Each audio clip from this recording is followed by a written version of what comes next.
Hello everyone, my name is Glenn Hope Bacalzo, and today I will be reporting about non-parametric tests in agricultural statistics.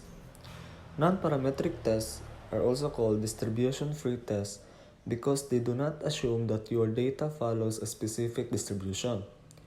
If you satisfy all its assumptions, parametric tests have more statistical power than their non-parametric counterparts. This you are more likely to detect a significant results when one truly exists. Extended studies with a variety of standard non-normal densities shows that in many cases, non-parametric alternatives were substantially more powerful than the classical methods if the assumptions of normality is violated, such as the Wilcoxon, Mann-Whitney test, and Friedman test were substantially more powerful than classical methods. Reasons to use non-parametric tests.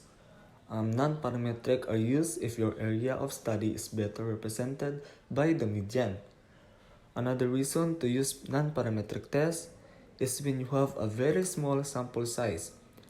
When you have a really small sample, you might not even be able to ascertain the distribution of your data because the distribution test will lack sufficient power to provide meaningful results.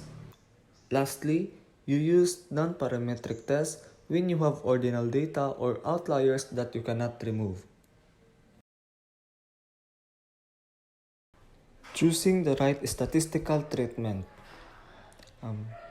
Mann-Whitney U-test and independent t-test used for comparing two separate groups on a certain variable or multiple values.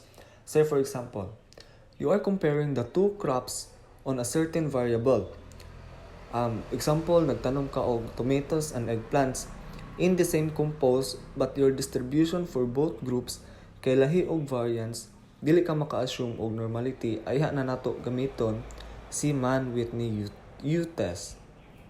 Next is dependent sample t-test. Same na tao pero two scores imo gi-compare.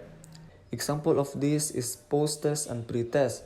If nagbag-o ba akong score after 1 month. If ma-violate ang assumptions, that's the time we will use the alternative for dependent sample, mao ang Wilcoxon sign rank test. On one-way ANOVA is comparing multiple groups for a certain outcome variable. And the alternative of this is the Kruskal-Wallis H test. In Friedman test and one-way repeated measures has the same logic to dependent t-test. For instance, you have 3 or at least 2 observations coming from one group. Another example is when you want to compare the mathematics grade of the class starting from first, second, third, and fourth grading, and when you cannot assume or where there is violation among the assumption, the best alternative that you can use is the Friedman test. Lastly, person are continuous variables. Example, 2 interval variable, the correlation of self-esteem and life satisfaction.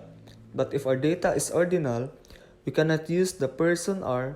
Instead, we should be using Spearman rho. For example, the correlation of your rank in school and rank in board exam. Since it is ordinal, the best way to use is the Spearman rho. And that would be all. Thank you.